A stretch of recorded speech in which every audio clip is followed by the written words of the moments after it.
Bien, entonces ya vimos la primer caso de que si O no tiene una propiedad propia con ese nombre, pues se consulta la propiedad P en el objeto prototipo de O. En cambio, si existe, imagínate que la ponemos ahora sí que la hacemos sombra para que simular que sí existe, que está como owned property, pues le ponemos O P igual a propia, guardamos, recargamos, pues fíjate cómo nos trae la propia. Si no llega a existir, pues como vimos por allá, pues nos va a traer la del prototipo. Efectivamente. Entonces ahora vamos a ver el otro caso. Dice, esto es hablando todavía de la consulta de propiedades. Acuérdate que tenemos casi cualquier operación, tenemos el CRUD para propiedades. Dice, si el objeto prototipo no tiene una propiedad propia con ese nombre, pero tiene un prototipo, a su vez, la consulta se realiza sobre el prototipo del prototipo. Por ejemplo, acá, el método, pues en este caso, el método, vamos a poner el método toString o toString. Vamos a guardar, vamos a recargar. Pues fíjate cómo nos retorna object. En nuestro caso, dice, accédeme al método toString, que detrás de las escenas, pues un método, pues no es más que una función almacenada en una propiedad. Entonces sigue siendo una propiedad, al final de cuentas. Entonces aquí O me la va a buscar como una owned property. El objeto O en sí mismo tiene una propiedad propia que se llame toString. No, pues no. Entonces búscame en su prototipo.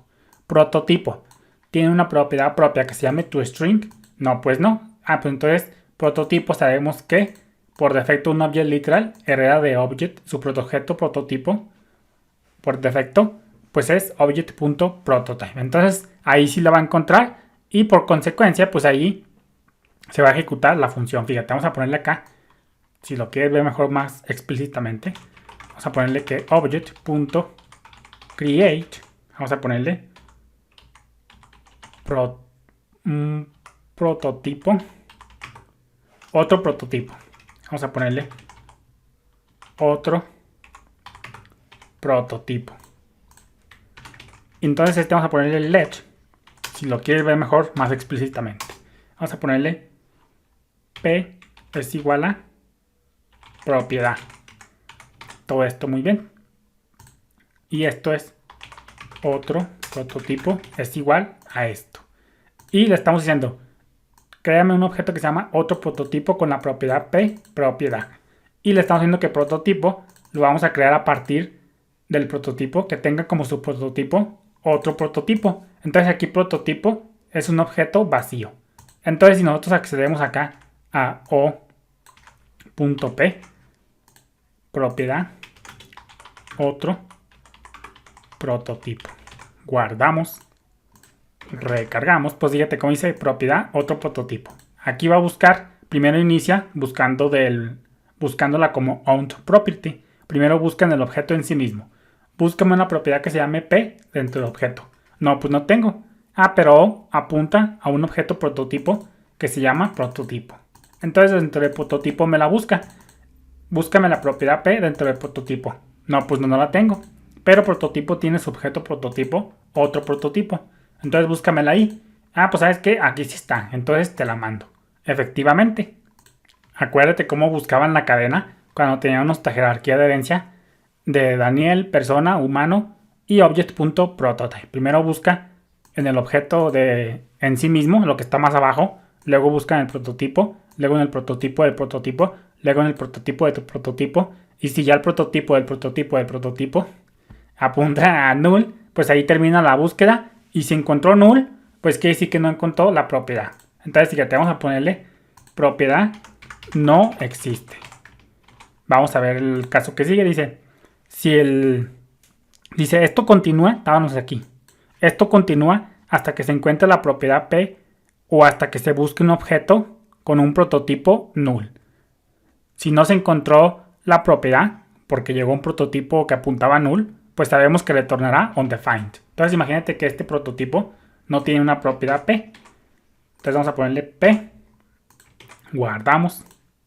Recargamos y fíjate cómo nos retornó undefined. Porque la cadena de prototipos llegó hasta un prototipo que apuntaba a null.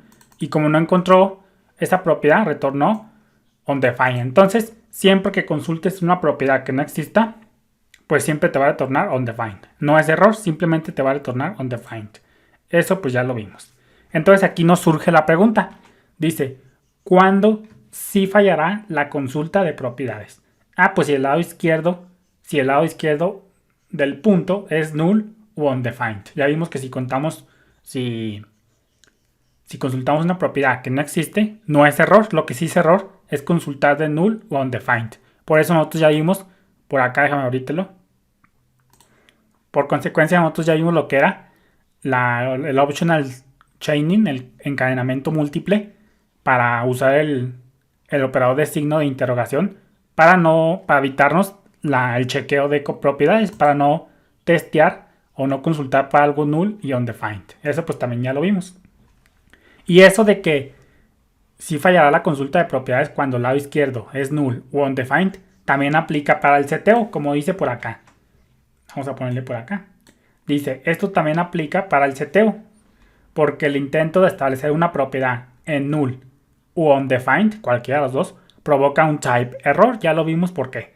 Esto porque recuerda que los valores null y undefined no tienen propiedades. Entonces nos viene de perlas a nosotros el optional chaining, tanto para consultar algo que no exista, algo que esté a la izquierda como null o undefined, como para setear. Porque si tú seteas algo null, pues fíjate que te va a dar un error. Por ejemplo, fíjate, vamos a ponerle acá objeto